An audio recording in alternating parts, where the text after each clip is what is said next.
بسم اللہ الرحمن الرحیم۔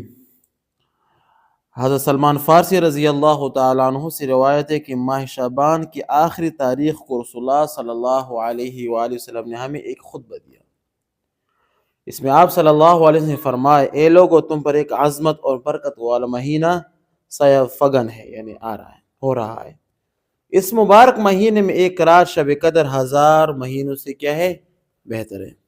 اس مہینے میں روزے اللہ کی نے فرض کیے ہیں، اور اس کے راتوں کو میں بارگاہ خداوند میں کھڑے ہونے یعنی تراویح پڑھنے کو نفل عبادت مقرر کیا ہے، جس کا بہت ہی بڑا ثواب رکھا ہے۔ جو شخص اس مہینے میں اللہ تعالیٰ کی رضا اور اس کا قرب نزدیکوالے حاصل کرنے کے لیے کوئی غیر فرض عبادت یعنی سنت یا نفل ادا کرے گا تو اس کو دوسرے زمانوں کے فرضوں کے برابر کیا ہوگا؟ کا ثواب ملے گا۔ اور اس مہینے میں فرض ادا کرنے کا ثواب دوسرے زمانے کے 70 فرضوں کے برابر ملے گا۔ یہ صبر کا مہینہ ہے، ٹھیک ہے؟ کس کا مہینہ ہے؟ صبر کا مہینہ۔ اور صبر کا بدلہ کیا ہے؟ جنت۔ کیا ہے؟ جنت۔ یہ ہمدردی اور غمخواری کا مہینہ ہے، اور یہی وہ مہینہ ہے جس میں مومن بندوں کی رزق میں اضافہ کیا جاتا ہے۔ جس نے اس مہینے میں کسی روزہ دار کو اللہ کے رضا و ثواب کے حاصل کرنے کے لیے افطار کرایا تو یہ اس کے لیے گناہوں کی مغفرت اور آتش دوزخ سے آزادی کا ذریعہ ہوگا، اور اس کو روزہ دار کے برابر ثواب دیا جائے گا۔ الدال علی خیر کفاعلہ، یہ حدیث الدال علی خیر کفاعلہ، اس طرح اس حدیث کی مصداق بن جائے گا، ٹھیک ہے؟ بغیر اس کے کہ روزہ دار کے ثواب میں کوئی کمی نہیں کی جائے گی۔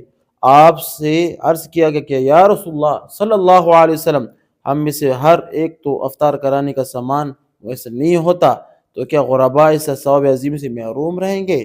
آپ صلی اللہ علیہ وسلم سے فرمایا کہ اللہ تعالیٰ یہ ثواب اس شخص کو بھی دے گا جو دودھ کی تھوڑی سی لسی پر یا صرف پانی کی ایک گونڈ پر کسی روزہ دار کو روزہ افطار کرے۔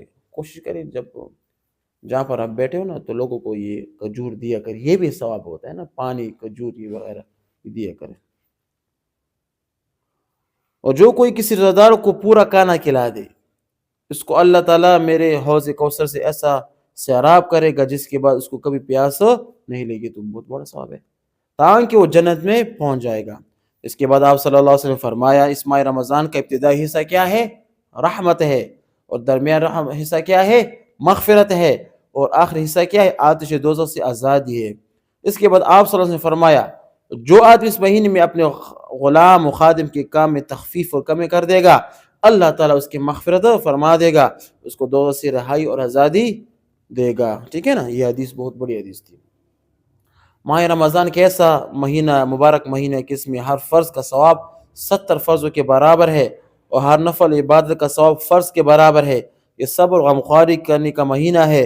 روزہ افطار کرانا گناہوں کی مغفرت اور دوزخ سے آزادی کا ذریعہ ہے۔ نیزہ روزہ کھلوانا سے جس کا روزہ کھولا ہو یا اس روزہ کے برابر روزہ کھلوانے والے کو ثواب ملتا رہے، یہ حدیث ہے الدال علی خیر کفاعل، اس طرح۔ اور پیٹ بھر کر کھانا کھلانا حوض کوثر سے جام کوثر نصیب ہونے اور جنت میں کا ذریعہ ہے۔ اس ماہ کا ہر عشرہ خاص اہمیت کا حامل ہے، چنانچہ پہلا عشرہ سراسر رحمت، دوسرا عشرہ دن و رات مغفرت کا، اور دن و رات مغفرت کا عشرہ ہے، اور آخر عشرہ کیا ہے؟ دوزخ سے آزادی کے لیے۔ اس لیے اس ماہ کے دل و جان سے کیا کریں؟ قدر کریں، اور مذکورہ تمام فضل حاصل کرنے کی فکر کریں، ورنہ گیا وقت ہاتھ نہیں آتا۔ جو کچھ حاصل کرنا ہے جلدی کر لو، ورنہ آخرت میں پچھتاوے سے کچھ نہ ہو۔ یہ بہت ہی بڑی فضیلت کا مہینہ ہے، دیکھو، رحمت، مغفرت، دوزخ سے آزادی۔ اور آج کل ہم کیا کر رہے ہیں؟ ٹائم پاس کر رہے ہیں، کبھی ادھر کبھی ادھر، کبھی ادھر کبھی ادھر۔ لوگوں کی غمخواری کے لیے فکر کرنی چاہیے، لوگوں کی فکر کرنی چاہیے، اس کی مسائل مسائل کو اس رمضان میں حل کرنی چاہیے، خود ہی تلاوت کرنی چاہیے، خود ہی بات کرنی چاہیے، لوگوں کو بھی اس کو ترتیب دیں، ٹھیک ہے نا؟